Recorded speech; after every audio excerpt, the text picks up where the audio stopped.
Paling cuma rumah reot kok syukuran. Lebay, bikin malu. Itulah kata-kata ibu mertuaku di telepon, tepat saat aku mengadakan syukuran rumah baruku. Dia lebih memilih datang ke acara pindahan adik iparku yang katanya lebih berkelas. Dia tidak tahu, rumah reot yang dia hina ini adalah. Sebelum ceritanya dimulai, silahkan tulis di kolom komentar dari daerah mana saja teman-teman yang menonton cerita ini. Jangan lupa like dan subscribe agar channel ini bisa semakin berkembang dan bisa mempersembahkan cerita yang lebih menarik lagi. Bunga mengaduk pelan minuman di depannya. Es teh lemon buatan asisten rumah tangganya terasa hambar di lidahnya. Seharusnya ini hari yang membahagiakan. Hari ini adalah hari di mana ia akhirnya bisa secara resmi menempati rumah yang ia bangun dari nol, dari keringatnya sendiri selama bertahun-tahun. Rumah ini adalah saksi bisu bahwa kerja keras dan kesabaran tidak pernah sekalipun mengkhianati hasil. Ia memandang keluar, melalui jendela kaca setinggi 5 meter yang membentang dari lantai ke langit-langit. Dari lantai tertinggi kediamannya, ia bisa melihat pemandangan kota yang sibuk berkilauan di bawah. Rumahnya bukan sekadar rumah biasa. Ini adalah sebuah istana di langit, sebuah penthouse 3 lantai yang seakan menyatu dengan awan, terletak di jantung distrik bisnis termahal di seluruh ibu kota. Lantai marmer impor terasa dingin di bawah telapak kakinya yang tidak beralas. Sistem rumah pintar telah mengatur suhu ruangan pada tingkat kenyamanan yang sempurna. Di sudut ruangan, sebuah piano besar berwarna putih gading berdiri megah, meski Bunga sendiri tidak bisa memainkannya. Itu adalah hadiah untuk dirinya sendiri, simbol bahwa ia pantas mendapatkan keindahan. Rumah ini, yang ia beli secara tunai seharga 75 miliar rupiah, adalah rahasia terbesarnya. Suaminya, Fadli, tentu saja tahu. Tapi Fadli adalah pria yang terlalu baik, terlalu polos, dan terlalu penurut pada ibunya. Fadli setuju untuk merahasiakan kekayaan istrinya, bukan karena ia ingin, tapi karena Bunga yang memintanya demi menjaga kedamaian. Kedamaian. Itulah yang Bunga cari. Siang ini, ia hanya mengadakan syukuran sederhana. Tidak ada pesta mewah, tidak ada pejabat, tidak ada kolega bisnis. Ia hanya mengundang 30 anak yatim dari panti asuhan amanah. Bunga sudah memesan catering terbaik di kota, bukan untuk pamer pada tamu-tamunya, tetapi murni untuk memuliakan anak-anak kecil itu. Ia ingin mereka merasakan makanan paling enak di hari syukuran rumah barunya. Ia percaya, doa tulus dari mulut mereka jauh lebih berharga daripada pujian basa-basi dari tamu-tamu sosialita. Ia merapikan hijabnya yang sederhana, berwarna krem, senada dengan blus longgar yang ia kenakan. Bunga tidak suka kemewahan yang mencolok mata. Hartanya ia simpan dalam bentuk investasi dan aset properti, bukan dalam bentuk pakaian mencolok atau perhiasan yang berlebihan di tubuhnya. Baginya, penampilan sederhana adalah benteng terbaik untuk melindungi diri dari ekspektasi dunia. Ketenangannya buyar ketika ponsel di atas meja marmer di dekatnya bergetar hebat. Nama, ibu mertua, tertera dengan jelas di layar. Bunga menarik napas panjang, berusaha mengumpulkan seluruh kesabarannya sebelum menggeser ikon hijau. Assalamualaikum, Bu. Sapanya dengan suara yang dibuat selembut mungkin. Hening sejenak di seberang sana. Hanya terdengar helaan napas kasar. Waalaikumsalam. Sibuk? Suara Ibu Farah, ibu mertuanya, terdengar sedingin es, seperti biasa. Selalu ada nada sinis setiap kali wanita itu berbicara dengannya. Lagi siap-siap sedikit, Bu. Ada syukuran kecil nanti sore. Jawab Bunga, masih berusaha sopan. Ia melirik jam dinding digital yang tersembunyi di balik panel kayu. Pukul 2 siang. Anak-anak panti akan tiba pukul 4. Syukuran? Suara Ibu Farah meninggi 1 oktav. Tumben sekali. Syukuran apa kamu?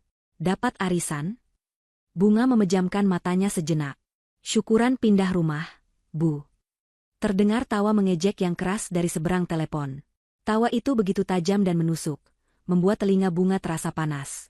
Ya ampun, Bunga, pindahan rumah saja pakai syukuran. Kamu ini ada-ada saja. Paling cuma rumah reot di pinggir kali, kau pakai syukuran segala. Lebay. Nora, kamu itu bikin malu keluarga saja. Hati Bunga terasa perih, seperti disayat sembilu. Rumah reot. Kata-kata itu terus terngiang. Jika saja Ibu Farah tahu rumah reot, yang ia maksud adalah properti termahal yang pernah dijual di kota ini tahun lalu. Tapi Bunga hanya diam. Menjawab hanya akan memperpanjang masalah. Ibu Farah melanjutkan rentetan hinaannya. Ibu tidak bisa datang ke acaramu. Tidak penting juga. Hari ini Velia, adik iparmu, juga pindahan.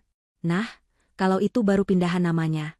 Acaranya besar-besaran di komplek elit Anggrek Mas. Semua orang penting diundang. Jelas lebih berkelas acaranya. Ibu mau bantu-bantu di sana, biar pestanya lancar. Kamu tidak usah telepon-telepon ibu lagi hari ini. Bunga menelan ludah yang terasa pahit. Komplek Anggrek Mas. Bunga tahu tempat itu. Itu adalah perumahan subsidi yang di-branding ulang oleh pengembang kecil.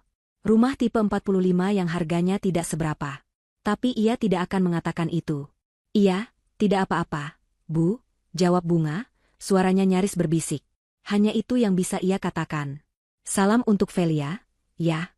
Semoga acaranya lancar. Sudahlah. Ibu sibuk. Telepon ditutup begitu saja. Bunyi, tut, yang panjang terasa lebih menusuk daripada hinaan tadi. Bunga masih memegang ponselnya. Air matanya nyaris jatuh, tapi ia menahannya. Ia tidak boleh menangis di hari bahagianya. Ia tidak boleh membiarkan kebencian Ibu Farah merusak niat baiknya untuk bersyukur. Tepat saat itu, Fadli masuk ke ruangan. Suaminya baru saja selesai mandi, terlihat segar dengan kemeja kasual. Ia melihat ekspresi istrinya dan langsung tahu apa yang terjadi. Telepon dari siapa? Sayang, tanyanya, meski ia sudah bisa menebak. Ibu, jawab Bunga pelan. Wajah Fadli langsung berubah keruh. Oh, ibu bilang apa? Bisa datang nanti sore? Bunga menggeleng pelan. Enggak, Mas. Ibu mau ke acara pindahan Velia. Katanya acara Velia lebih besar dan berkelas. Fadli menghela napas kasar. Ia berjalan ke arah jendela dan memandang keluar, tangannya terkepal di sisinya. Lalu, ibu juga bilang, syukuran kita lebay. Norak, katanya, paling cuma rumah reot di pinggir kali. Wajah Fadli memerah karena amarah yang tertahan. Ibu keterlaluan. Selalu saja begitu. Kenapa kamu tidak bilang saja ke ibu rumah ini harganya berapa? Kenapa kamu tidak sekalian kirim foto kolam renang di lantai 2, atau ruang teater pribadi kita di lantai bawah? Biar ibu diam sekalian. Bunga bangkit dan menghampiri suaminya. Ia memegang lengan Fadli dengan lembut. Bukan itu intinya, Mas. Kalau aku bilang, apa yang akan berubah? Apa ibu akan jadi sayang sama aku? Enggak, kan? Yang ada, ibu dan Velia akan semakin membenci aku. Mereka akan mengira aku pamer.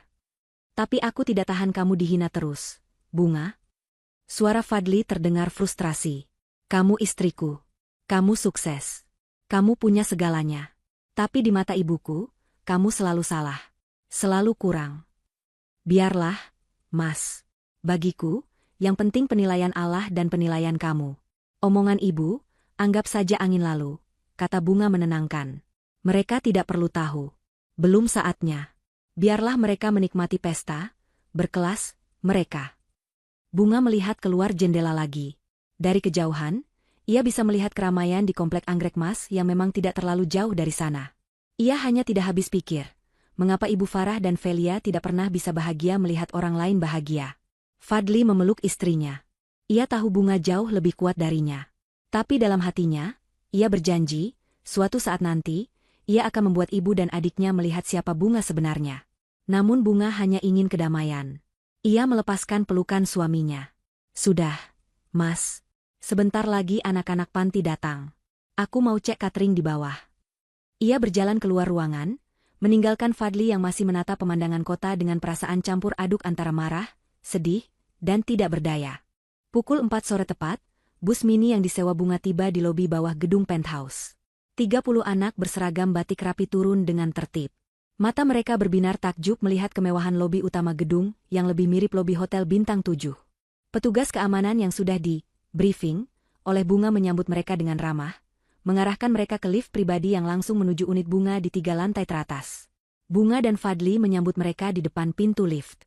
Senyum tulus Bunga langsung membuat anak-anak itu merasa nyaman.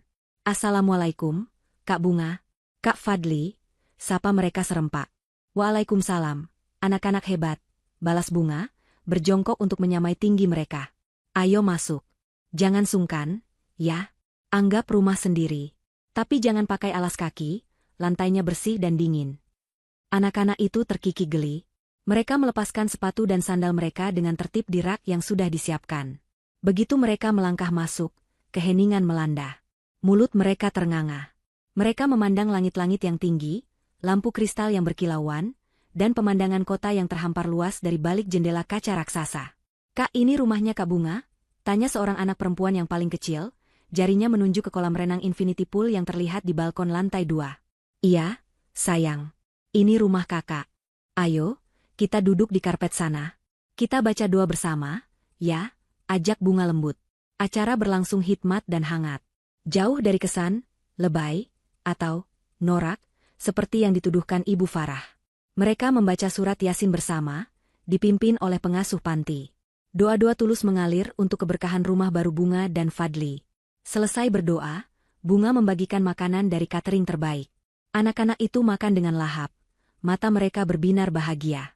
Bunga duduk di antara mereka, menyuapi anak yang paling kecil, hijabnya yang sederhana membuatnya membaur sempurna. Tidak ada yang menyangka wanita berwajah teduh itu adalah pemilik perusahaan real estate yang baru saja menutup kesepakatan 75 miliar untuk rumah yang sedang mereka pijak. Fadli memandang istrinya dengan tatapan penuh cinta dan kekaguman. Inilah wanita yang ia pilih, wanita berhati emas yang kekayaannya tidak membutakan mata hatinya. Di saat yang sama, di belahan kota yang lain, suasana kontras terjadi. Di komplek Anggrek Mas, rumah tipe 45 yang disewa Velia itu penuh sesak. Musik koplo menggelegar dari speaker sewaan yang suaranya pecah. Velia, dengan gaun ketat berwarna merah menyala dan riasan tebal, sibuk berselfie ria dengan teman-temannya, memamerkan setiap sudut rumah sewaan yang sempit itu.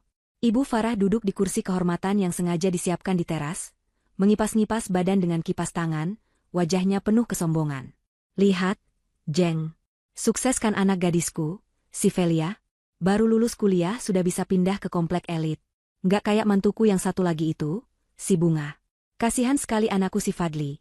Dapat istri yang tidak selevel," ucap Ibu Farah dengan suara keras, sengaja agar didengar oleh semua tamu yang hadir. Teman-teman arisannya mengangguk-angguk setuju. "Iya, Bu Farah. Velia memang hebat. Cantik, sukses. Jelas beda kelasnya." Velia yang mendengar pujian itu semakin besar kepala. Ia menghampiri ibunya. "Tentu saja, Bu. Velia kan anak ibu." "Oh ya, tadi Kak Bunga jadi ngadain acara?" Ibu Farah mendengus. "Jadi, tapi ibu tidak mau datang. Malas. Tadi dia telepon, Jeng. Bayangkan, dia bilang syukuran. Halah, syukuran gubuk reot di pinggir kali saja pakai pamer. Aku bilang saja, ngapain, Bunga? Bikin malu. Aku lebih milih datang ke pesta anakku yang berkelas ini. Jelas levelnya beda." Mereka semua tertawa bersama, seolah hinaan itu adalah lelucon paling lucu yang pernah mereka dengar.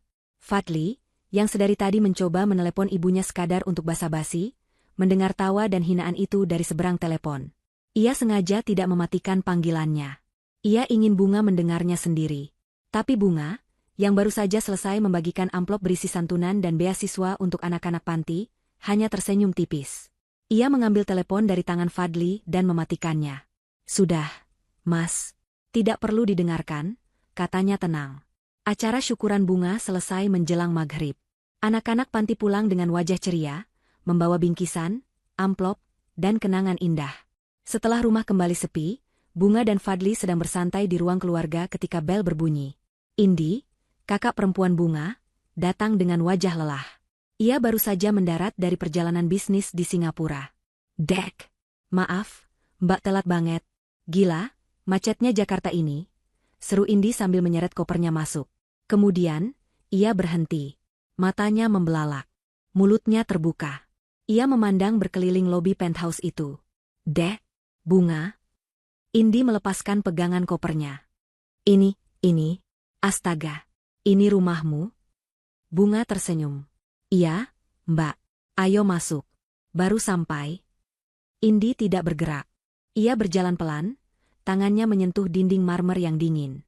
Ia berjalan ke arah jendela kaca, melihat pemandangan kota. "Kamu gila. Kamu nggak bilang sama Mbak kalau kamu beli tempat begini. Ini harganya berapa?" 75, jawab Bunga singkat, sambil membuatkan kakaknya minuman. Indi hampir pingsan. 75 miliar? Tunai? Bunga mengangguk. Indi terduduk di sofa kulit yang empuk. Kenapa kamu sembunyikan ini?" Fadli tahu, Mbak. Tapi Ibu Farah dan Velia tidak." Bunga kemudian menceritakan semua kejadian hari itu. Tentang telepon Ibu Farah, hinaan, rumah reot, dan pesta, berkelas, Velia di komplek Anggrek Mas. Wajah Indi yang tadinya takjub, kini memerah karena amarah. Apa mereka bilang? Rumah reot? Kurang ajar. Berani sekali mereka menghina adikku. Mereka harus tahu siapa kamu sebenarnya. Indi langsung mengambil ponselnya dari tas. Mbak nggak terima kamu dihina terus-terusan. Dek, selama ini kamu diam, kamu sabar, tapi mereka malah makin ngelunjak. Mbak, jangan. Bunga berusaha mencegah. Diam, Dek. Ini urusan Mbak. Indi berdiri. Ia mencari sudut terbaik di rumah itu. Ia melihat Bunga yang berdiri di dekat chandelier kristal raksasa yang menggantung indah. Bunga, dengan hijab krem sederhananya, terlihat begitu anggun dan kontras dengan kemewahan di sekelilingnya. Berdiri di situ, Dek. Senyum, perintah Indi. Mbak, aku nggak mau pamer. Ini bukan pamer. Ini namanya memberi pelajaran. Biar mata mereka terbuka. Klik. Sebuah foto sempurna terambil. Foto Bunga yang tersenyum teduh di lobi rumahnya yang luar biasa megah. Indi mengetik sesuatu dengan cepat di ponselnya. Sebuah caption singkat namun menusuk. Ia membuka akun Facebooknya. Tanpa ragu, ia menekan tombol, kirim, dan men-tag akun Facebook Bunga. Nah, kata Indi, puas. Sekarang, kita tunggu. Biar tikus-tikus itu keluar dari sarangnya. Bunga hanya bisa menghela napas. Ia tidak tahu harus merasa apa. Ia takut ini akan memperburuk keadaan. Namun di sisi lain, jauh di dalam hatinya, ada secuil rasa lega. Mungkin, inilah saatnya topeng itu dibuka. Ponsel Indi masih tergenggam erat. Ia menatap Bunga, adiknya, yang terlihat begitu pucat dan cemas. Mbak, kenapa harus pakai harga? Kenapa harus pakai kata tunai? Nanti mereka kenapa? Potong Indi, suaranya yang biasanya lembut kini berubah tajam dan protektif. Nanti mereka sadar? Nanti mereka malu? Bunga, itu tujuannya. Sudah berapa lama kamu diam? Bertahun-tahun, Dek. Sejak kamu masih pacaran sama Fadli, ibunya itu sudah menghina kamu. Dibilang kamu tidak selevel. Dibilang kamu cuma cari harta. Sekarang kamu punya harta, kamu malah sembunyi seolah-olah kamu ini pencuri. Kamu bukan pencuri, Bunga. Kamu pejuang. Fadli yang duduk di sofa seberang hanya bisa memijat keningnya. Di satu sisi, ia tahu istrinya tersiksa. Di sisi lain, itu adalah ibunya. Mbak Indi, mungkin caranya terlalu frontal. Ibu saya jantungan. Indi tertawa sinis. Jantungan? Jantungan menghina orang mungkin iya. Fadli, aku hormati kamu sebagai suami adikku. Tapi kamu juga harus sadar. Kamu gagal melindungi istrimu dari ibumu sendiri. Selama ini kamu diam saja saat Bunga dihina, dihina, mandul, padahal kalian baru menikah sebentar. Kamu diam saja. Jadi biar aku yang maju. Cukup adikku menelan pil pahit sendirian. Bunga memegang tangan kakaknya. Sudahlah, Mbak. Nasi sudah jadi bubur. Fotonya sudah diunggah. Bagus, kata Indi. Ia duduk kembali dengan tenang, menyeruput teh melatinya seolah tidak terjadi apa-apa. Kita lihat saja pertunjukannya. Facebook itu lebih cepat dari peluru. Indi tidak salah. Postingan itu diunggah pukul 7 malam. Dalam 10 menit, postingan itu sudah mendapat 50 likes. 15 menit, 100 likes, dan puluhan komentar. Postingan Indi bersifat publik, dan ia sengaja menandai Bunga. Selamat ya Bunga, rumahnya kayak istana, tulis seorang teman lama. Gila, 75 miliar? Aku nggak salah baca? Selamat, Bunga. Ikut bangga, tulis sepupu mereka. Komentar-komentar itu terus berdatangan. Indi sengaja membuat check-in lokasi palsu yang ia namai, Istana Langit Bunga, yang langsung terhubung ke alamat gedung penthouse itu. Sementara itu, di komplek Anggrek Mas, pesta, berkelas, Velia mulai terasa membosankan. Tamu-tamu sudah mulai pulang, menyisakan piring kotor dan sisa makanan yang mulai dingin. Velia masih sibuk melakukan siaran langsung di media sosialnya, memamerkan rumah sewaan itu seolah miliknya pribadi. Lihat ya, guys, sukses itu harus dirayakan. Nggak kayak sebagian orang, hidupnya datar-datar aja. Syukuran ya syukuran aja, tapi harus berkelas. Ibu Farah duduk di sebelahnya, mengangguk-angguk bangga. Betul itu. Ibu bangga sama kamu, Velia. Mandiri, sukses. Beda jauh sama sudahlah. Ia sedang membicarakan Bunga saat ponselnya bergetar. Sebuah notifikasi Facebook dari Tante Susi, kerabat jauh yang juga berteman dengan Indi. Farah. Lihat ini. Ini gila. Tulis Tante Susi di pesan pribadi, mengirimkan tautan postingan Indi. Ibu Farah membukanya dengan malas. Matanya yang sedang mengantuk langsung terbelalak.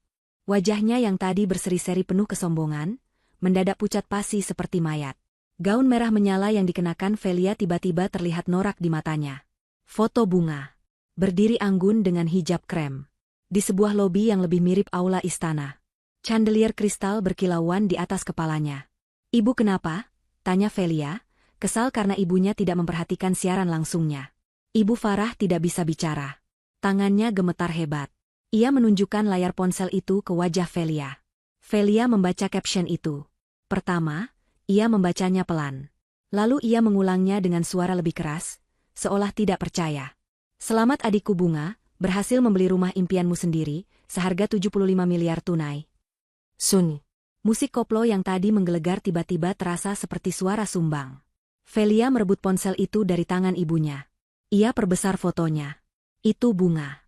Ia kenal hijab itu. Itu Bunga. Ia cek akun pengunggahnya. Indi. Kakak Bunga. Ini bohong. Desis Velia. Nggak mungkin. Ini editan. Pasti editan. Telepon Bunga. Telepon dia sekarang. Perintah Ibu Farah. Suaranya serak. Velia dengan tangan gemetar langsung menelepon Bunga. Tidak diangkat. Ia menelepon lagi. Ditolak. Nggak diangkat, Bu. Telepon Fadli. Suruh anak itu bicara. Velia menelepon Fadli. Deringnya terdengar, tapi tidak diangkat. Nggak diangkat juga. Kurang ajar. Mereka mau pamer. Mereka sengaja menghina kita. Ibu Farah kini berteriak. Tamu-tamu yang tersisa memandang mereka dengan bingung. Pesta itu resmi bubar dalam suasana yang aneh. Mereka bohong, Bu. Aku nggak percaya. 75 miliar? Mereka pikir kita bodoh?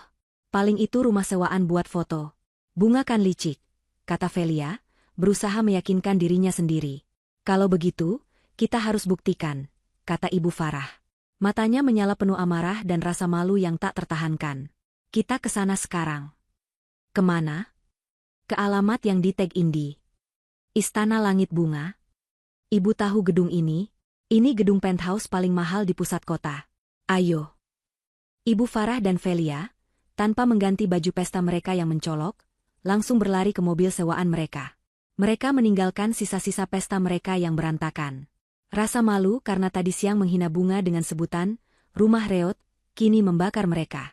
Jika postingan itu benar, maka mereka bukan hanya salah, mereka terlihat seperti badut paling bodoh di dunia.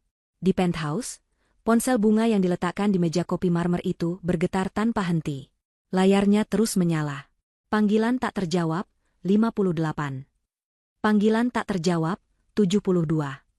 Panggilan tak terjawab, 100. Nama, ibu mertua, dan Velia bergantian muncul di layar, seperti teror yang tak ada habisnya. Fadli menatap ponsel istrinya dengan ngeri. Indi hanya tersenyum tipis. Ratusan kali, Mbak, desis Fadli. Biarkan saja, kata Bunga pelan, meski jantungnya berdebar kencang. Bagus, kata Indi. Biarkan mereka kehabisan pulsa. Biarkan mereka merasakan bagaimana rasanya tidak dianggap. Bunga akhirnya tidak tahan. Ia mengambil ponselnya. Bukan untuk menjawab. Ia menekan tombol silent dan mematikan mode getar. Ia meletakkan ponsel itu dengan layar menghadap ke bawah. Sudah, kata Bunga. Malam ini, aku hanya ingin menikmati rumah baruku. Apapun yang terjadi di luar sana, tunggu besok. Tapi Bunga salah. Masalah itu tidak menunggu sampai besok. Masalah itu sedang melaju kencang di jalan tol, membelah malam, menuju tepat ke depan gerbang rumahnya. Perjalanan 30 menit dari Anggrek Mas ke pusat kota terasa seperti 3 jam bagi Ibu Farah dan Velia. Mobil melaju kencang, membelah lalu lintas malam yang padat.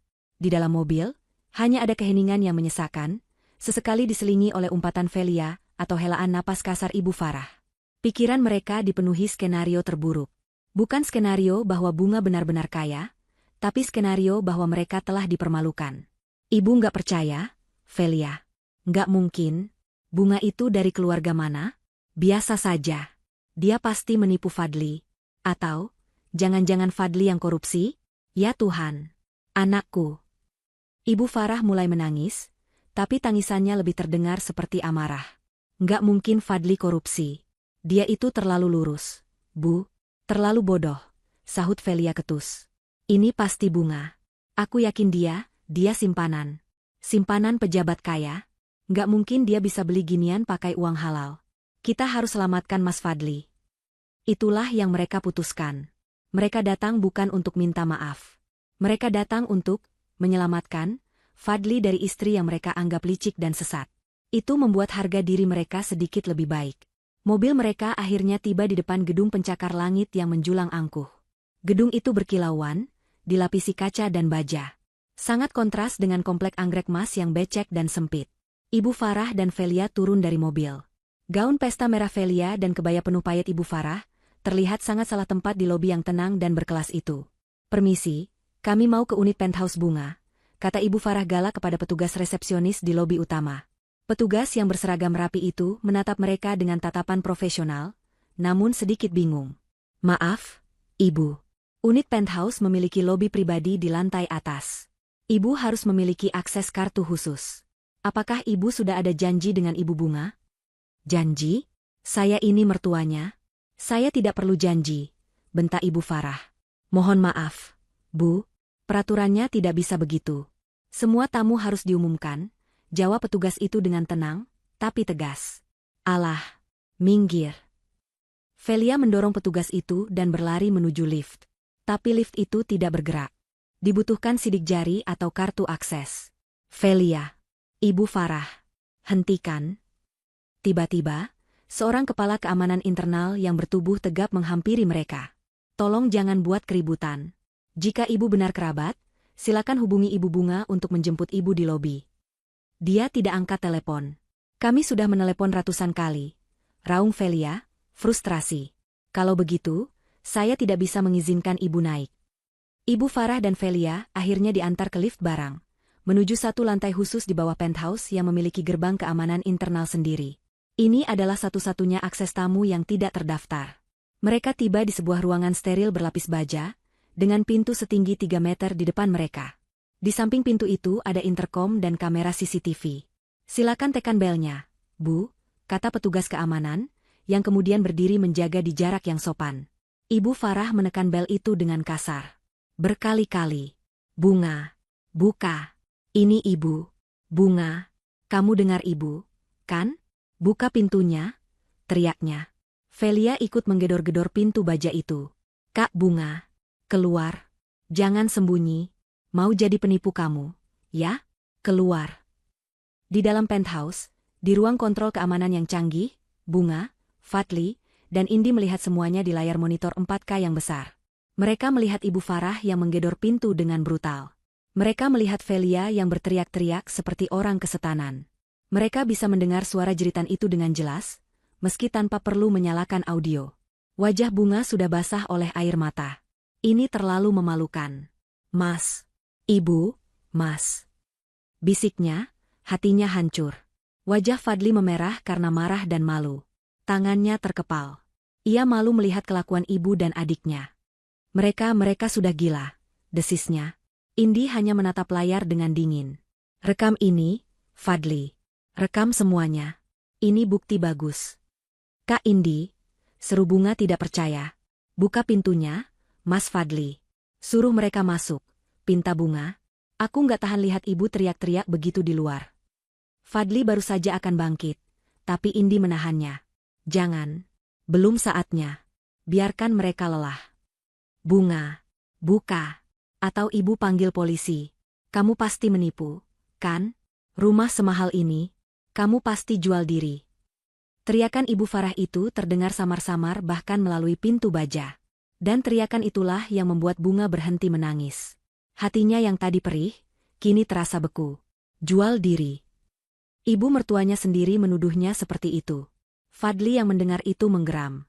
Amarahnya meledak. Ia bangkit, bukan untuk membuka pintu, tapi untuk mengambil alih intercom. Tapi Bunga lebih cepat. Ia menekan tombol talk di panel kontrol. Assalamualaikum. Suara Bunga terdengar tenang, jernih, dan dingin. Suara itu menggema di lorong tempat Ibu Farah dan Velia berdiri. Keduanya langsung membeku. Mereka berhenti berteriak. Gema suara mereka sendiri masih terdengar. Bunga, kamu di dalam. Buka pintunya, teriak Ibu Farah, lebih panik. Suara Bunga kembali terdengar lewat pengeras suara, tanpa emosi. Ada apa ya, Bu? Malam-malam begini? Kami mau masuk. Buka. Maaf, Bu. Tamu saya sudah pulang semua. Anak-anak panti tadi sudah pulang maghrib. Hening sejenak. Ibu Farah dan Velia saling pandang, bingung dengan jawaban tenang itu. Lalu Bunga melanjutkan. Bukankah Ibu sedang di acara Velia? Suaranya pelan, tapi setiap kata terdengar jelas. Acara yang besar-besaran itu. Acara yang berkelas itu. Kenapa Ibu ada di sini? Di depan rumah, reot, saya? Kata-kata Bunga, kenapa Ibu ada di sini? Di depan rumah, reot, saya? Menggema di lorong baja yang sunyi itu. Suaranya yang tenang dan dingin, diperkuat oleh interkom, terasa 1000 kali lebih menusuk daripada teriakan.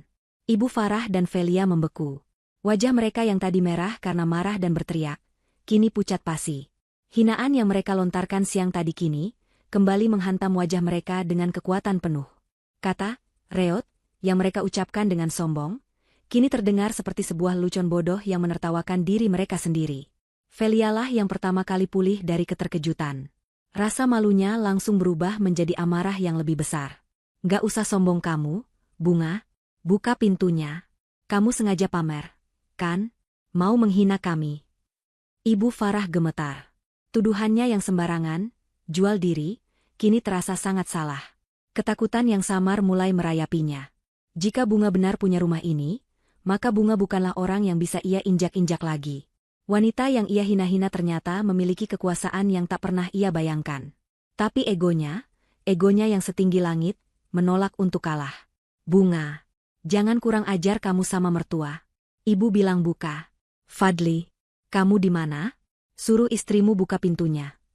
Di dalam ruang kontrol, Bunga menutup matanya. Ia sudah lelah. Mas, katanya kepada Fadli, suaranya pelan dan lelah.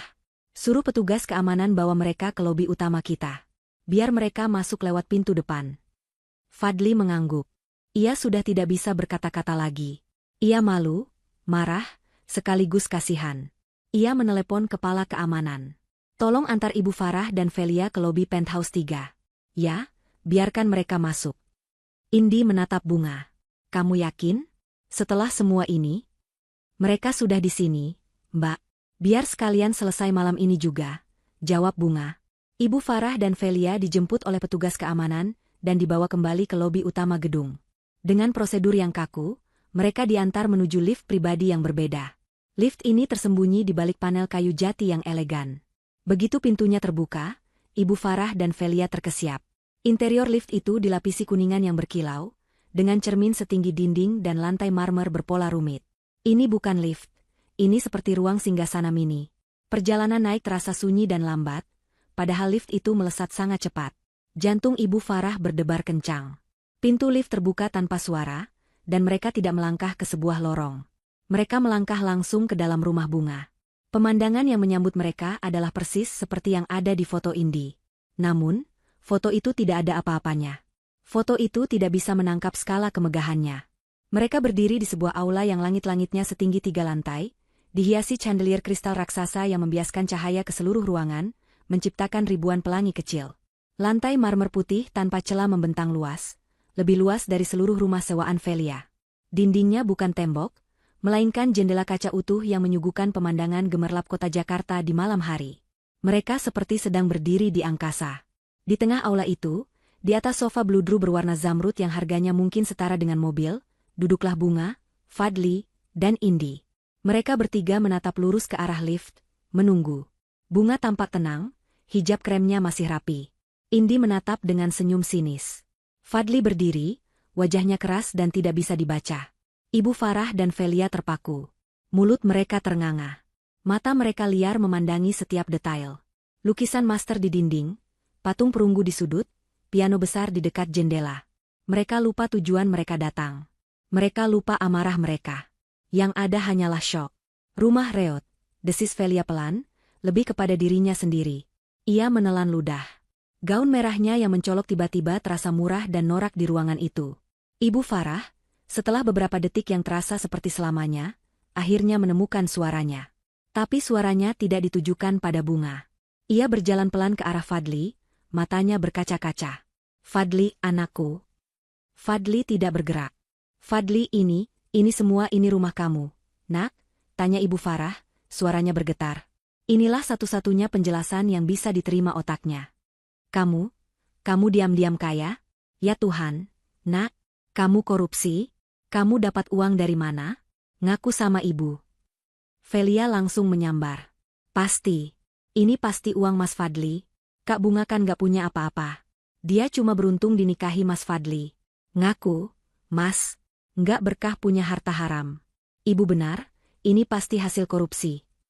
Ini adalah mekanisme pertahanan terakhir mereka. Menuduh. Karena jika ini bukan uang Fadli, jika ini bukan uang haram, maka artinya hanya satu, ini uang Bunga. Dan fakta itu terlalu memalukan untuk diterima. Bunga hanya diam, membiarkan suaminya yang menjawab. Dan Fadli, untuk pertama kalinya dalam hidupnya, meledak di depan ibunya. "Cukup." Suaranya menggema di seluruh aula. Keras, penuh amarah, dan syarat rasa sakit. Ibu Farah dan Velia terlonjak kaget. "Cukup, Bu. Cukup, Velia." Fadli berjalan mendekat, matanya menatap tajam ibu dan adiknya. "Kalian pikir aku sekotor itu? Kalian pikir aku koruptor? Kalian pikir aku sanggup beli ginian?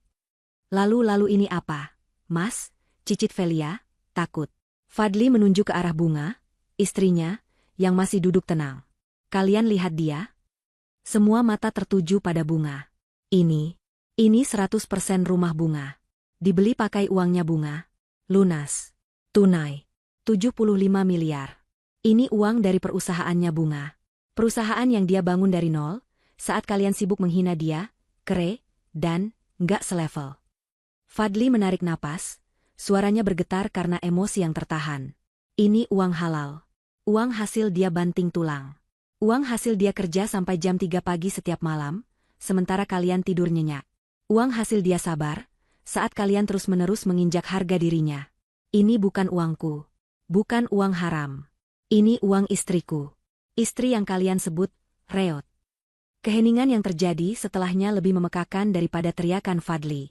Ibu Farah dan Velia benar-benar membeku. Lantai marmer di bawah kaki mereka serasa runtuh. Semua penghinaan, semua ejekan, semua kesombongan mereka siang tadi, kini berputar kembali dan menampar mereka ribuan kali. Bunga. Si wanita berhijab sederhana. Si menantu, kere. Si, lebay. Si, penipu. Si, jual diri. Ternyata seorang miliarder. Velia limbung. Ia berpegangan pada pilar marmer, kakinya lemas. Ia malu. Sangat malu. Tapi Ibu Farah berbeda. Otaknya bekerja lebih cepat. Dalam sepersekian detik, kesombongannya lenyap, amarahnya padam, rasa malunya ia telan bulat-bulat. Yang muncul adalah insting bertahan hidup seorang manipulator ulung. Gubrak. Ibu Farah tiba-tiba menjatuhkan dirinya ke lantai. Bersimpuh. Ia merangkak pelan, menarik-narik ujung celana Fadli. "Fadli, anakku, maafkan ibu." Lalu, ia bergeser. Ia merangkak di lantai marmer yang dingin itu menuju Bunga. Ia menangis meraung-raung, tangisan yang dibuat-buat namun terdengar sangat meyakinkan. Ia berusaha memeluk kaki Bunga. "Bunga, sayang, menantuku yang paling ibu sayang." Isaknya, air matanya membanjiri lantai. Bunga, yang kaget dengan perubahan drastis itu, refleks menarik kakinya. "Bu, bangun, Bu. Jangan begini." "Enggak, nak. Ibu enggak akan bangun sebelum kamu maafin ibu." "Maafkan ibu. Ibu hilaf. Ibu enggak tahu. Mata ibu buta. Ibu sudah durhaka sama menantu sebaik kamu," raung Ibu Farah. Fadli tampak muak. Indi hanya menonton dengan alis terangkat, seolah sedang menonton sinetron murahan. "Ibu enggak tahu kamu sesukses ini. Ibu. Ibu bangga, nak. Bangga sekali. Kamu anak yang baik. Kamu pasti mau bantu ibu, kan? Bantu adikmu, Velia." Bunga tertegun. "Bantu apa, Bu?" Ibu Farah mendongak, wajahnya basah oleh air mata palsu. "Adikmu, nak. Velia, dia lagi merintis bisnis. Dia butuh modal. Cuma 5 miliar. Buat rumah semewah ini, 75 miliar, angka 5 miliar itu kecil. Kan, nak? Tolong adikmu. Demi ibu yang sudah melahirkan suami kamu ini. Keheningan kembali menyelimuti aula raksasa itu. Permintaan 5 miliar itu terlontar begitu saja dari mulut Ibu Farah, seolah meminta garam di meja makan. Bunga, Fadli, dan Indi saling pandang. Mereka terkejut bukan karena jumlahnya, tapi karena keberaniannya. Setelah menghina, menuduh, dan berteriak-teriak, Ibu Farah kini mengemis uang dengan cara paling memalukan. Bunga melepaskan diri dari pegangan Ibu Farah dan berdiri. Ia berjalan ke jendela kaca, membelakangi mereka sejenak. Ia perlu mengendalikan dirinya. Bisnis? Tanya Bunga, suaranya kembali dingin, memantul di kaca. Setahu saya, siang tadi pestanya meriah sekali. Bukankah ibu bilang bisnis Velia sudah sukses dan berkelas? Velia, yang mendengar kata 5 miliar disebut, langsung melihat secercah harapan. Ia lupa rasa malunya. Ia bangkit, ikut dalam sandiwara ibunya. Iya, Kak Bunga. Itu benar. Pestanya memang sukses, katanya gugup. Tapi ini ada proyek besar lagi. Proyek fashion. Aku mau impor barang dari Eropa. Kak. Kain sutra dari Paris. Udah deal sama suppliernya. Tapi mereka minta bayar cepat. Velia mulai mengarang dengan liar. Kalau nggak dibayar dalam 24 jam, dealnya hangus. Kak, modal aku yang lama ketahan semua. 5 miliar itu buat unlock bisnis yang 50 miliar. Tolong, Kak, aku janji. Nanti aku ganti. Pasti. Ibu Farah menimpali dari bawah, masih bersimpuh. Iya, nak. Tolongin adikmu. Dia itu iri sama kesuksesan kakak.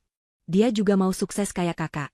Anggap saja balas budi Bunga ke ibu yang sudah melahirkan Fadli. Balas budi? Suara Fadli terdengar sinis. Balas budi setelah ibu menuduh istri saya jual diri di depan pintu rumahnya? Fadli, jaga ucapanmu sama ibu. Bentak Ibu Farah, instingnya keluar sejenak sebelum ia sadar dan kembali menangis. Ibu kan hilaf. Tapi Bunga tidak menanggapi. Indi, di sisi lain, yang sedari tadi diam sambil sibuk di ponselnya, tiba-tiba tertawa kecil. Tawa itu kering dan penuh ejekan.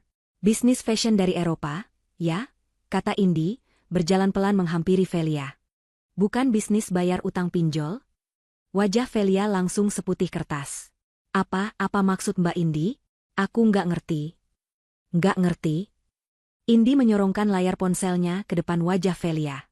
Aku punya banyak kenalan, Velia. Termasuk kenalan yang kebetulan jadi debt collector. Cuma butuh 10 menit buat aku cek nama kamu. Velia mundur selangkah. Indi melanjutkan, membacakan daftar itu seolah membacakan daftar belanja. Velia Anindita. Utang pinjaman ilegal di 13 aplikasi, total 2 miliar. Bunga berbunga jadi 35 miliar. Utang ke rentenir A, 500 juta. Utang ke rentenir B, 1 miliar. Menggadaikan BPKB mobil sewaan yang kamu pakai pesta tadi. Dan Indi menatap tajam ke arah Ibu Farah yang kini berhenti menangis. Kamu juga gadaikan surat rumah Ibu Farah satu-satunya di kampung, kan? Seharga 500 juta, yang sekarang sudah jatuh tempo dan bunganya jalan terus. Jeder. Ibu Farah berteriak. Kali ini teriakan asli. Apa? Velia, kamu bohong sama ibu. Surat rumah. Ya Allah. Anak durhaka kamu. Velia ambruk. Ia tidak bersandiwara seperti ibunya. Ia benar-benar hancur. Fasadenya yang sombong luruh, digantikan tangis seorang pecundang. Aku terpaksa, Bu, jeritnya. Aku kalah judi slot. Aku terjerat pinjol. Mereka ancam mau sebar fotoku. Mereka mau kirim orang ke rumah. Aku butuh uang itu. Pesta tadi cuma kedok biar teman-temanku mau pinjamin uang, tapi nggak ada yang mau. Akhirnya, kebenaran itu terungkap. Mereka datang ke rumah Bunga bukan murni karena kaget oleh foto itu. Mereka datang karena mereka melihat angka 75 miliar. Mereka melihat sebuah brankas raksasa. Sebuah bank. Solusi instan untuk semua kebusukan finansial mereka. Hinaan di depan gerbang tadi adalah pelampiasan frustrasi dan kepanikan mereka. Semua mata kini tertuju pada Bunga. Dialah yang memegang semua kartu. Ibu Farah dan Velia, dua orang yang paling sering menghinanya, kini berlutut di kakinya dalam arti yang sebenarnya. Mereka bangkrut, terlilit utang, dan putus asa. Bunga berjalan mendekati mereka. Ia menatap Ibu Farah, lalu Velia. Tidak ada kemarahan di matanya. Hanya ada tatapan dingin seorang pebisnis yang sedang menilai aset rugi. Jadi, kata Bunga, suaranya tenang namun mematikan. Kalian datang ke sini. Menggedor pintu rumah saya. Meneriaki saya pelacur. Menghina saya siang dan malam. Ia berhenti sejenak. Bukan karena kalian menyesal. Tapi karena kalian butuh uang saya. Ibu Farah dan Velia tidak bisa menjawab. Keheningan itu adalah sebuah pengakuan. Saya akan bantu, kata Bunga. Mata Ibu Farah dan Velia langsung berbinar penuh harapan. Tapi, lanjut Bunga, bukan dengan uang. Harapan itu padam. Tapi, nak, uang 5 miliar tidak akan menyelesaikan masalah kalian. Potong Bunga tegas. Itu hanya akan membiayai gaya hidup busuk kalian. Itu hanya akan menunda kehancuran kalian. Kalian tidak butuh uang. Kalian butuh pelajaran. Bunga menatap lurus ke mata Ibu Farah. Ibu tadi bilang masakan ibu enak. Dan saya butuh juru masak untuk 20 staf yang bekerja di rumah ini. Mulai besok, ibu bekerja di sini. Gaji UMR. Tugas ibu, memasak di dapur staf di lantai bawah. Wajah Ibu Farah pias. Kamu menghina ibu. Saya menawarkan pekerjaan halal, Bu. Seperti yang ibu hina tadi siang, jawab Bunga. Kemudian, ia beralih ke Velia yang masih menangis di lantai. Dan kamu, Velia. Kamu yang sangat bangga dengan kelas kamu. Kamu yang takut kulitmu hitam dan jijik sama kerjaan kotor. Mulai besok, kamu jadi petugas kebersihan. Tugasmu membersihkan taman rooftop seluas 500 meter di lantai atas. Dan menggosok lumut di kolam renang saya. Gaji UMR. Bunga berdiri tegak, memandang kedua wanita yang hancur di depannya. Saya akan bayar utang kalian langsung ke debt collector. Anggap itu gaji kalian di muka selama 10 tahun ke depan. Kalian akan tinggal di pavilion staff. Kalian tidak boleh pergi sebelum pekerjaan kalian selesai setiap hari. Bunga berbalik. Itu satu-satunya bantuan dari saya. Ambil, atau kalian hadapi para rentenir itu sendirian. Pintu keluarnya ada di sana. Bunga berjalan meninggalkan mereka, tidak menoleh lagi. Fadli dan Indi mengikutinya dalam diam, meninggalkan Ibu Farah dan Velia yang terduduk lemas di lantai marmer yang dingin, di tengah kemegahan istana 75 miliar itu. Pagi. Matahari yang sama yang sinarnya mempermalukan mereka semalam, kini menusuk masuk tanpa ampun melalui jendela kamar pavilion staff yang sempit. Pavilion itu terletak di lantai servis, jauh tersembunyi dari kemegahan 3 lantai penthouse utama. Ruangan itu bersih, ber-AC, dan memiliki kamar mandi dalam. Jauh lebih baik dari rumah kontrakan Velia yang sempit. Tapi bagi Ibu Farah dan Velia, tempat itu adalah penjara. Tidak ada marmer, tidak ada chandelier. Hanya dinding cat putih standar dan perabotan fungsional yang murah. Velia terbangun dengan mata bengkak. Gaun pesta merahnya teronggok di lantai seperti bangkai. Ia kini mengenakan seragam staf berwarna abu-abu polos yang terasa gatal di kulitnya. Bu. Rintihnya, lebih mirip desisan. Kita benar-benar akan melakukan ini? Ibu mau jadi babu? Aku disuruh menggosok lumut? Aku bukan babu. Ibu Farah duduk di tepi tempat tidur, tatapannya kosong. Ia juga sudah mengenakan seragam yang sama. Wajahnya yang tua terlihat semakin kuyu tanpa riasan. Hinaan Bunga semalam, tawaran pekerjaan itu, adalah tamparan paling memalukan dalam hidupnya. Tapi ia tidak punya pilihan. Dini hari tadi, sebelum mereka tidur, Indi datang. Kakak Bunga itu datang dengan setumpuk berkas. Perjanjian kerja, dan surat kuasa pelunasan utang. Indi meletakkan berkas itu di meja. Baca, dan tanda tangani, katanya dingin. Bunga akan melunasi semua utang kalian. Totalnya 7 miliar 200 juta rupiah. Jauh lebih besar dari 5 miliar yang kalian minta. Tapi itu bukan uang gratis. Itu adalah gaji kalian di muka. Kalian akan bekerja di sini tanpa bayaran sampai utang kalian lunas. Dengan gaji UMR, itu butuh waktu puluhan tahun. Anggap saja Bunga berbaik hati mengikat kalian seumur hidup. Kamu memeras kami, desis Ibu Farah. Indi tersenyum. Kami baru saja menyelamatkan nyawa kalian. Di luar sana, ada 13 aplikasi pinjol yang siap menyebar foto editan Velia. Ada 2 kelompok rentenir yang siap mengambil ginjal kalian. Surat rumah ibu sudah disita. Kalian tidak punya apa-apa. Bunga memberi kalian tempat tinggal, makan, dan perlindungan. Tanda tangani, atau keluar sekarang juga. Pintu gerbang di sana. Silakan hadapi dunia kalian. Dengan tangan gemetar, mereka menandatanganinya. Dan kini, pagi telah tiba. Hari pertama mereka sebagai pelayan di rumah wanita yang paling mereka benci. Diam kamu, Velia, balas Ibu Farah ketus, suaranya serak. Kamu yang bawa kita ke masalah ini. Kalau kamu tidak gila judi dan pinjol, kita tidak akan semenderita ini. Sekarang kerjakan saja. Ibu Farah tahu, satu-satunya cara bertahan hidup adalah menuruti permainan Bunga. Mungkin, jika ia bersikap baik, Bunga akan luluh dan memberinya uang. Itu harapannya. Pukul 6 pagi, seorang kepala pelayan berwajah kaku, jauh lebih berwibawa dari Ibu Farah, datang menjemput mereka. Ibu Farah, ke dapur staf. Velia, ke rooftop. Ini perlengkapanmu. Kepala pelayan itu menyerahkan topi lebar, kacamata hitam, sarung tangan karet tebal, dan sepatu bot. Velia menatap perlengkapan itu dengan jijik. Aku harus pakai ini.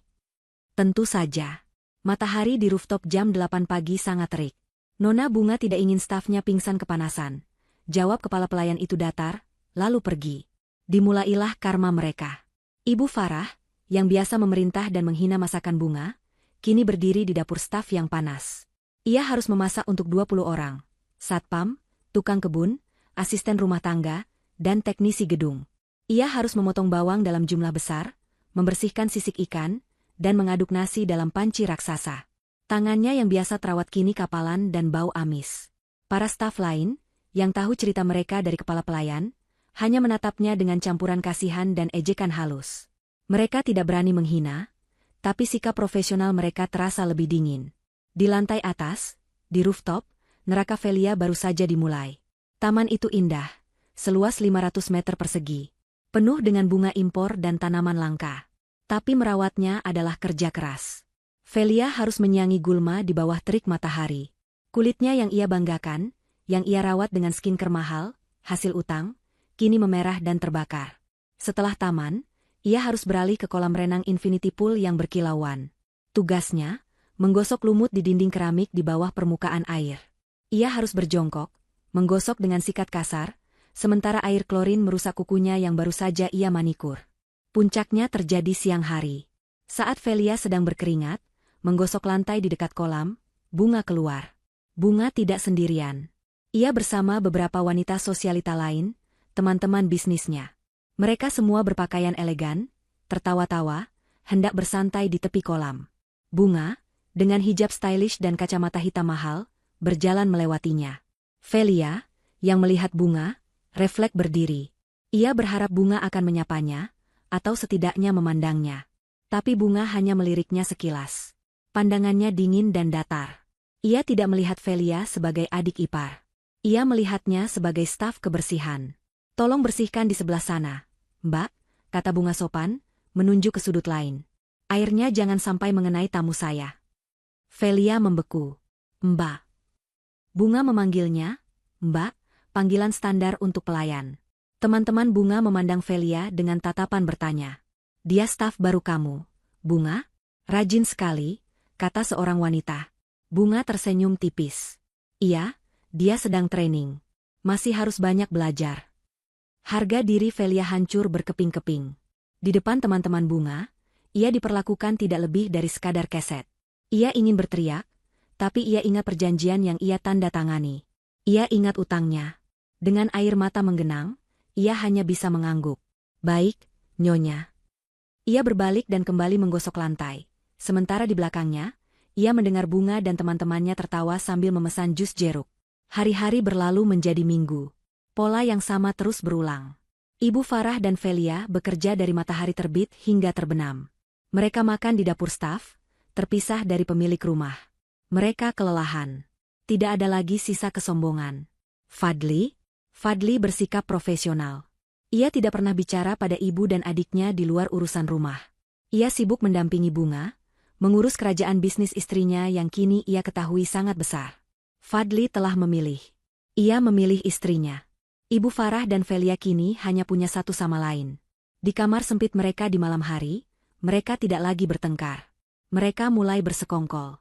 Kita tidak bisa begini terus, Bu, bisik Velia suatu malam, sambil mengompres tangannya yang melepuh. Aku tidak mau menghabiskan sisa hidupku jadi babu. Ibu tahu, desis Ibu Farah. Matanya menatap langit-langit. Bunga itu kejam. Dia sengaja menyiksa kita pelan-pelan. Dia menikmati ini. Kita harus keluar dari sini. Tapi utang kita. Kita butuh uang, potong Ibu Farah. Uang untuk kabur.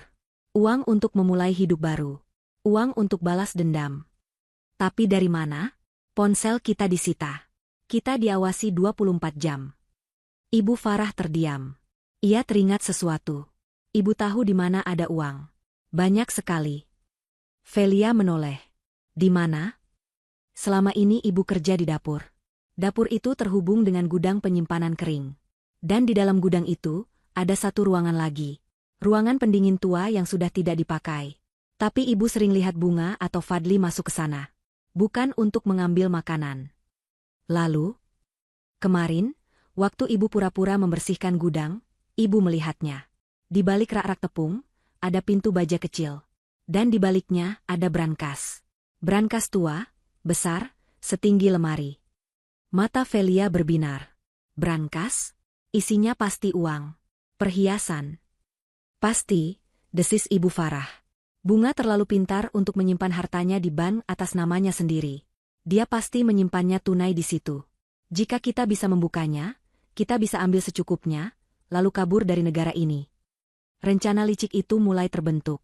Mereka tidak tahu bahwa gudang itu adalah satu-satunya area di rumah yang sengaja dibiarkan Bunga memiliki blind spot CCTV. Sebuah jebakan yang sudah ia siapkan sejak lama. Rencana itu membutuhkan waktu seminggu untuk dimatangkan. Ibu Farah dan Velia berubah menjadi pekerja paling rajin. Velia tidak lagi mengeluh saat membersihkan kolam. Ibu Farah bahkan memasak makanan ekstra enak untuk staf lain, mencoba mengambil hati mereka. Mereka bersikap manis, patuh, dan penurut. Mereka harus mendapatkan kepercayaan, atau setidaknya, membuat pengawasan terhadap mereka melonggar. Indi, yang mengamati mereka lewat laporan kepala pelayan, hanya tersenyum sinis. Mereka tiba-tiba jadi malaikat. Bunga. Aku tidak suka, kata Indi saat makan malam. Bunga, yang sedang menandatangani dokumen, mendongak. Biarkan saja, Mbak. Ular berganti kulit bukan untuk jadi baik. Dia berganti kulit agar bisa mematuk lebih keras. Bunga tahu persis apa yang mereka incar. Brankas itu. Brankas itu sengaja ia letakkan di sana. Itu adalah brankas peninggalan pemilik lama penthouse ini, terlalu besar untuk dipindahkan, jadi Bunga memanfaatkannya. Ia tahu karakter Ibu Farah dan Velia. Memberi mereka pekerjaan adalah hukuman fisik. Tapi Bunga butuh pengakuan atas kejahatan mereka yang sesungguhnya. Dan untuk itu, ia butuh mereka berbuat salah lagi, kesalahan yang tidak bisa disangkal. Malam itu tiba. Jumat malam, saat Bunga dan Fadli sengaja pergi keluar untuk acara amal, dan sebagian besar staf mendapat giliran libur akhir pekan. Rumah besar itu terasa lebih sepi. Hanya ada mereka berdua dan beberapa satpam di pos jaga yang jauh di lobi bawah. Ini adalah kesempatan emas. Pukul 2 dini hari. Ibu Farah dan Velia mengendap-endap keluar dari kamar paviliun mereka. Jantung mereka berdebar kencang. Mereka menyelinap melalui koridor servis, menuju dapur staf. Kosong. Mereka masuk ke gudang penyimpanan kering. Bau rempah dan tepung menyambut mereka. Ibu Farah menggeser rak tepung terigu seberat 50 kilogram. Di baliknya, terlihat pintu baja kecil yang ia ceritakan. Ayo, cepat, desis Ibu Farah. Pintu itu tidak terkunci. Memang sengaja tidak dikunci. Mereka masuk ruangan pendingin tua yang gelap dan berdebu.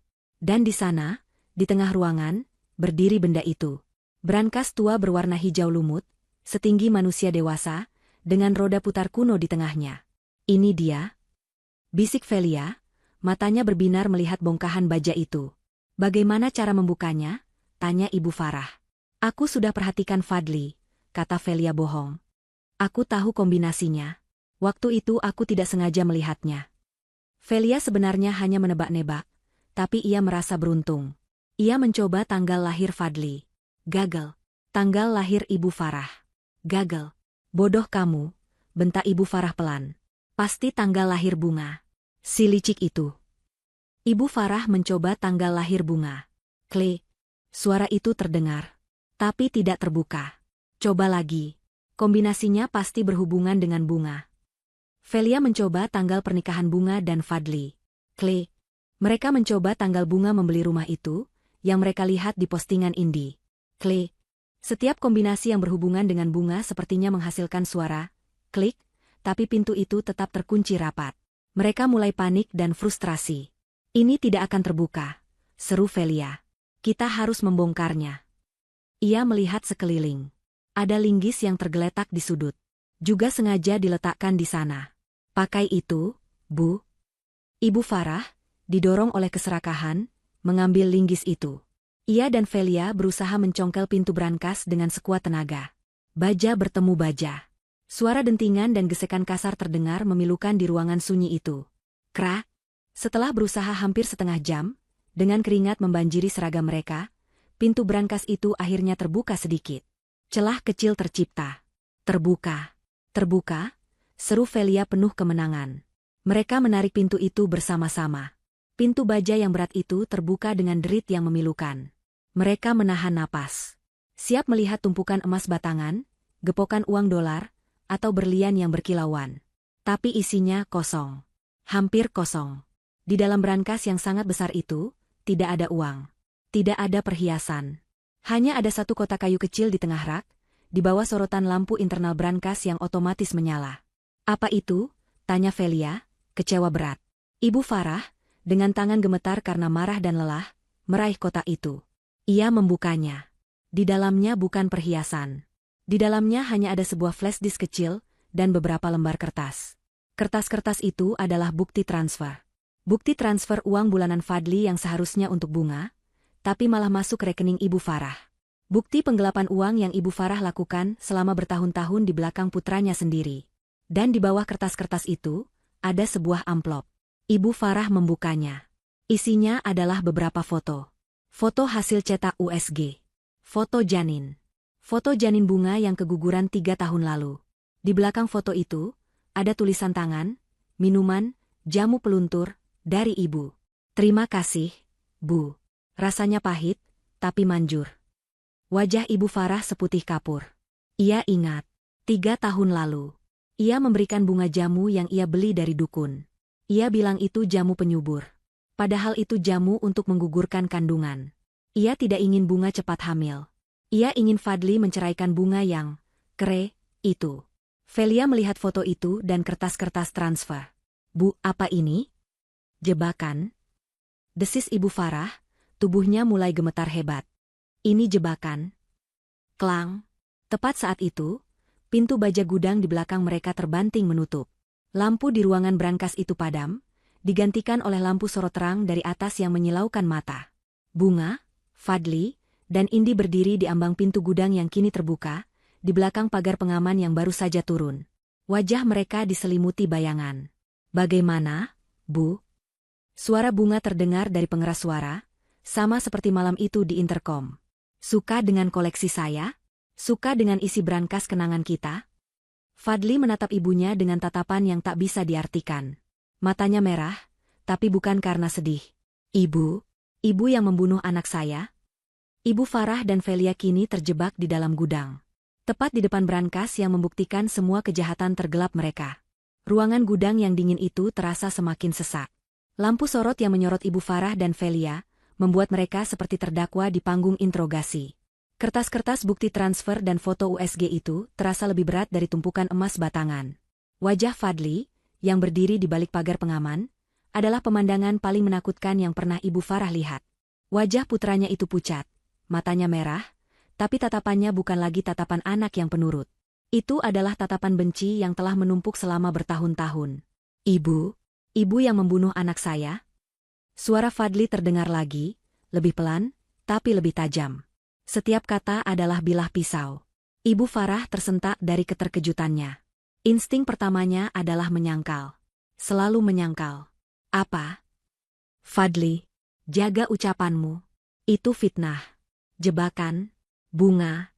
Ini pasti idemu, kan? Kamu menjebak ibu. Teriaknya histeris, menunjuk-nunjuk Bunga yang berdiri tenang di samping Fadli. Dia bohong, Nak. Dia mau menghancurkan hubungan ibu dan anak. Hubungan apa lagi yang mau dihancurkan, Bu? Fadli membalas, suaranya dingin. Hubungan kita sudah hancur sejak ibu merendahkan istri saya. Dan malam ini, ibu menghancurkan sisa-sisa rasa hormat saya. Fadli menatap ibunya dengan tatapan penuh luka. 3 tahun, Bu. 3 tahun Bunga menyalahkan dirinya sendiri atas keguguran itu. Dia depresi. Dia pikir dia tidak becus jadi wanita. Dia pikir Allah menghukumnya.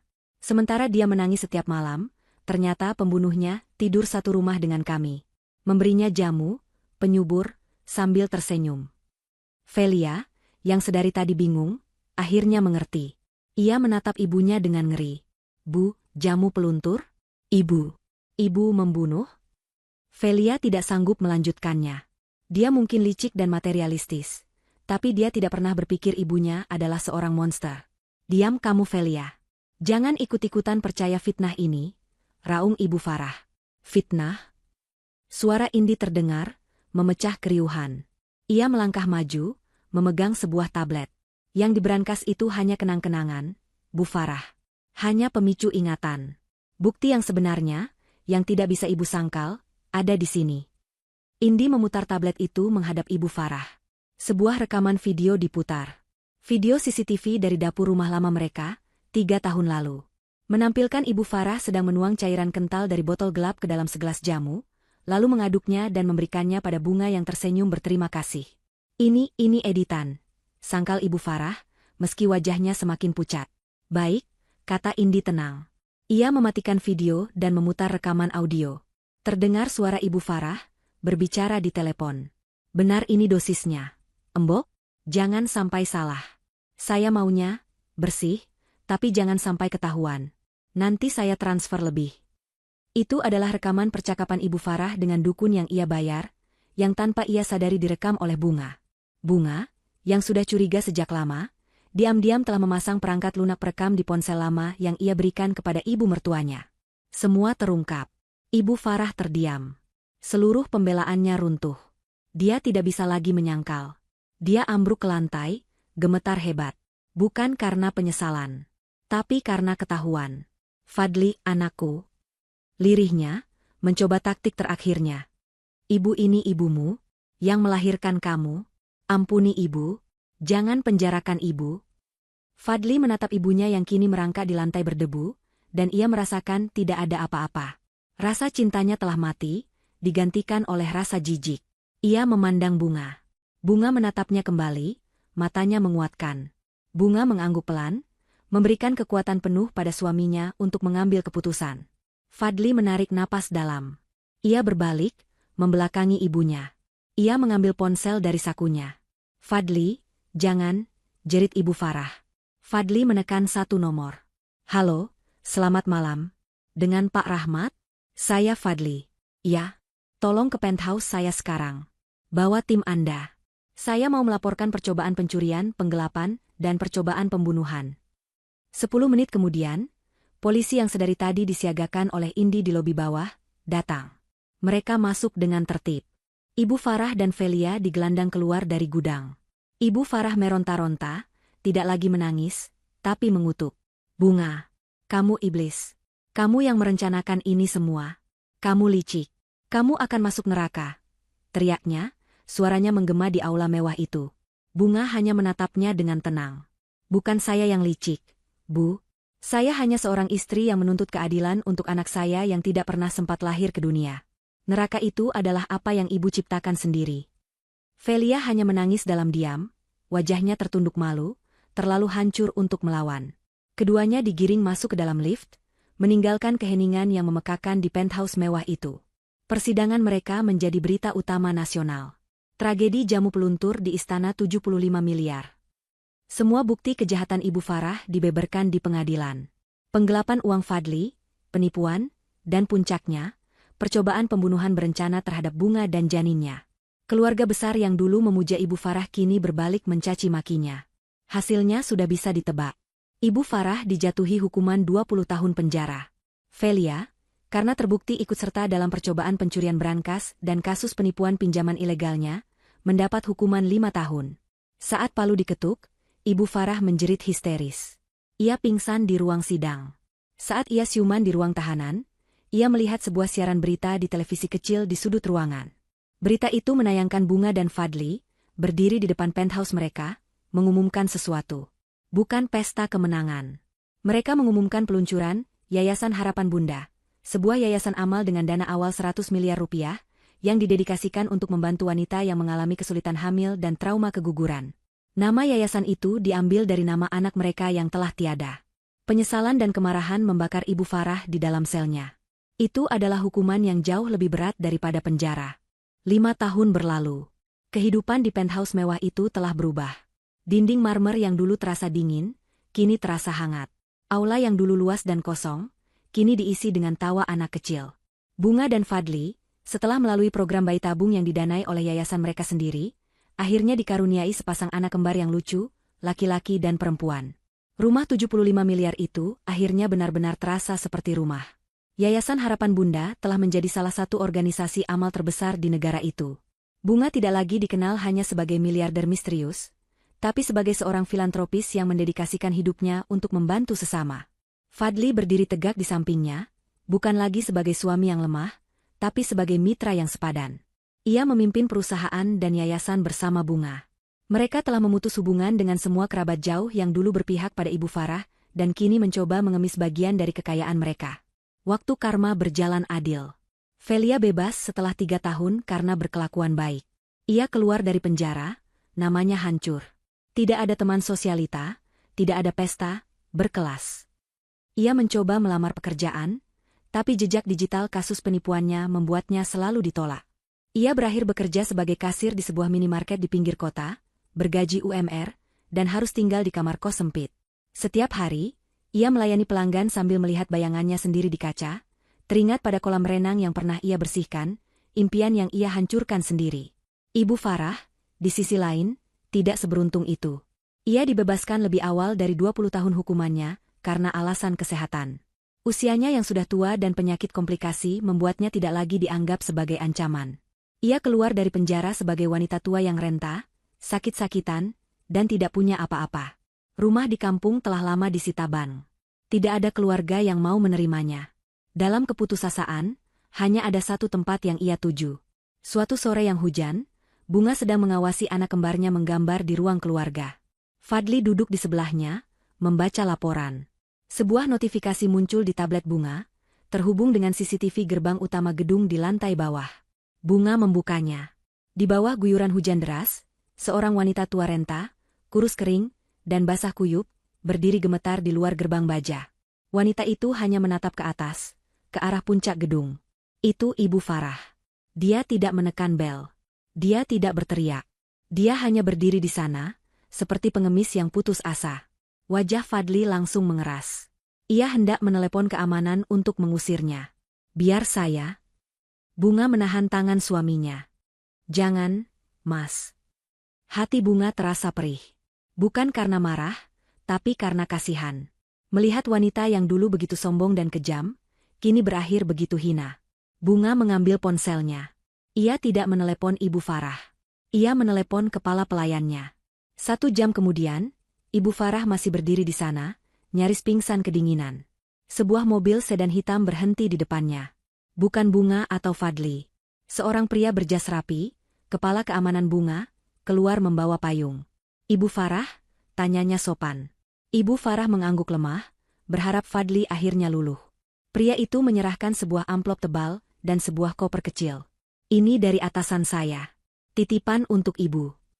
Tangan Ibu Farah gemetar saat membukanya. Isinya bukan uang tunai. Isinya adalah sebuah cek manajer atas nama sebuah panti jompo swasta terbaik di kota.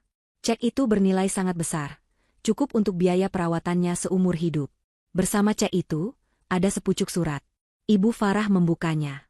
Surat itu bukan dari Bunga atau Fadli. Surat itu berkop resmi, Yayasan Harapan Bunda. Isinya singkat, kepada Ibu Farah, kami telah menerima informasi mengenai kondisi Anda. Sebagai bagian dari program kemanusiaan kami untuk lansia terlantar, Yayasan Harapan Bunda telah mengatur agar sisa hidup Anda terjamin di Panti Werda Sejahtera. Cek terlampir adalah untuk biaya penuh perawatan Anda. Koper ini berisi pakaian ganti. Sopir kami akan mengantar Anda ke sana sekarang.